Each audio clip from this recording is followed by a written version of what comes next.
हमारे व्यस्त जीवन में ईश्वर की आवाज़। तारे ज़मीन पर एक फिल्म जिसे आप परिचित होंगे। इस फिल्म ने कई सवाल उठाए थे, विशेष करके उन विशेष बच्चों के बारे में जो खास हैं, अनोखे हैं, अद्वितीय हैं, और उन बच्चों की ज़िंदगी और जिन परिवारों में वे बच्चे हैं और वे समाज के लिए, परिवारों के लिए कई सवाल खड़े कर दिए कि किस तरह से ऐसे विशेष बच्चे चुनौतियों का सामना करते हैं। विशेष करके शिक्षा जगत के लिए ये सवाल उठाया गया कि हम बच्चों को कैसे समझें, विशेष करके उन बच्चों को जो अनोखे हैं, कैसे उन्हें संभालें और शिक्षा में समावेशी लाएं। आज संत जॉन मेरी वियानी का पर्व है, जो सभी पल्ली पुरोहितों के संरक्षक संत हैं। आज हम उनके जीवन पर चिंतन करें। 18वां सामान्य सप्ताह 4 अगस्त 2025, जॉन मेरी वियानी का पर्व, सोमवार। पहला पाठ गणना ग्रंथ अध्याय 11 पद संख्याएं 4 से 15 तक, संतमती का सुसमाचार अध्याय 14 पद संख्याएं 13 से 21 तक। हर एक बच्चा एक विशेष बच्चा है, अनोखा है, अद्वितीय है, और हर एक बच्चा माँ बाप के लिए, गुरुजनों के लिए और कई बार सारे समाज के लिए चुनौती लेकर आता है। हर एक व्यक्ति में सफल होने की संभावना है। बात सिर्फ इसकी है कि हम किस तरह से बच्चे को समझ पाते हैं, मार्ग दिखा पाते हैं, ईश्वर की योजना के अनुकूल उनका संचालन कर पाते हैं। संत जॉन मेरी वियानी, जिन्हें 1925 में संत घोषित किया गया और आज वे सभी पल्ली पुरोहितों के संरक्षक संत माने जाते हैं, वे पढ़ने लिखने में अव्वल नहीं थे। वे बड़े जनसाधारण और मामूली पुरोहित माने जाते थे। उन्हें एक ऐसे अर्स नामक पैरिश पल्ली में रखा गया जहाँ के लोग विद्रोही थे, जहाँ के लोग धर्म के प्रति बड़े उदासीन थे। वहाँ कोई भी पुरोहित जाना नहीं चाहता था। विश्वास में पिछड़े हुए और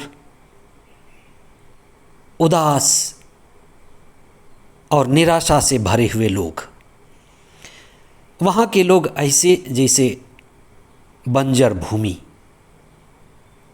संत जॉन मेरी वियानी को उस जगह पर भेजा गया।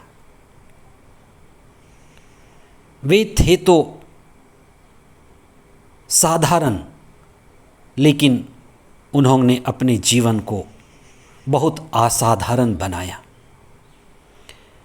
वे बड़े असरदार निकले। वे मामूली नहीं थे, विशेष थे। उन्होंने उस जगह पर जाकर प्रार्थना करना शुरू किया। कहा जाता है कि संत जॉन मेरी वियानी घंटों पवित्र परम प्रसाद के सामने आराधना करते थे। लगातार लंबे समय तक प्रार्थना करते थे। सतत प्रार्थना, लगातार प्रार्थना उस बंजर जमीन को, विश्वास रहित जमीन को उपजाऊ बनाया। कहा जाता है वहाँ उनके रहने के कुछ समय बाद धीरे धीरे लोग वहाँ पर प्रार्थना करने आने लगे। उनसे मिलकर, उनके परामर्श के द्वारा, और वे घंटों पाप स्वीकार संस्कार में लोगों को मदद करते थे। उनकी सहनशीलता, लोगों को समय देना, लोगों की बातों को समझना, लोगों को परामर्श देना,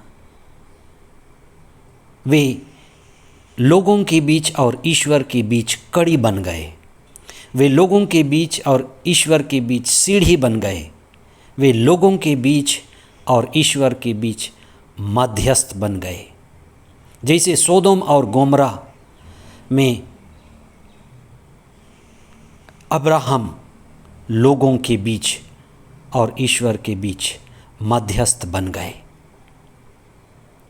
और उनके द्वारा कहा जाता है कि सैकड़ों लोग पाप स्वीकार के लिए पंक्तियों में लगे रहते थे।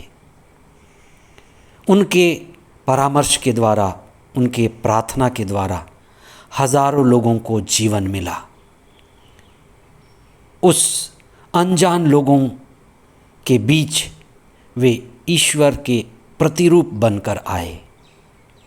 निराश लोगों को आशा दिया, भटके हुए लोगों को सही मार्ग दिखाया, अविश्वास और अल्पविश्वास, अर्धविश्वास वाले लोगों को मजबूत विश्वास दिया, और वहाँ के उस पल्ली को बदल दिया। जब पवित्र आत्मा कार्य करता है तो परिस्थितियाँ बदलती हैं। वास्तव में चमत्कार उससे कहते हैं जिसे परिस्थिति को नियंत्रण में लिया जाता है। संत जॉन मेरी भियानी ने आर्श नामक पल्ली को प्रार्थना के द्वारा, पाप स्वीकार के द्वारा, आराधना के द्वारा अपने अधीन कर लिया, ईश्वर के अधीन कर लिया। परिस्थिति को नियंत्रित करना ही तो चमत्कार है।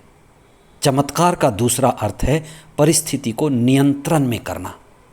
आज के सुसमाचार में प्रभु यीशु, जहाँ लोग भूखे थे, प्रभु के वचन तो सुन रहे थे, लेकिन उनके पास खाने को रोटी नहीं थी। प्रभु ने उस परिस्थिति को नियंत्रण में लिया। उनके पास 5 रोटियां थीं, 2 मछलियां थीं। प्रभु ने उस परिस्थिति को नियंत्रण में लिया। प्रभु कितनी बार हमारी विभिन्न परिस्थितियों को नियंत्रण में लेते हैं। पुराने व्यवस्थान में ईश्वर ने इस्राएलियों के जीवन में कितनी बार उनके जीवन को नियंत्रण में लिया, मन्ना खिलाया, पानी पिलाया, और शत्रुओं का सामना करते समय उनका साथ दिया। आज आप देखेंगे तो आपको अनुभव होगा कि ईश्वर आपके जीवन में आपकी कई परिस्थितियों को भी अपने नियंत्रण में ले रहे हैं। और जब हम ईश्वर के साथ जुड़ते हैं तो हमारी कई परिस्थितियां ईश्वर के द्वारा नियंत्रित होती हैं। यही तो चमत्कार है। हम प्रभु के साथ जुड़ें। हमारे सभी पल्ली पुरोहित भाइयों के लिए विशेष प्रार्थना करें, और हम सभी जो प्रभु से जुड़कर, प्रभु से संयुक्त होकर उन बंजर जगहों को, जहाँ लोग जाना नहीं चाहते, प्रभु से दूर हैं, विश्वास में कमज़ोर हैं, वहाँ पर विश्वास का बीज बोएं और प्रभु के प्रेम को आगे बढ़ाएं। आमीन।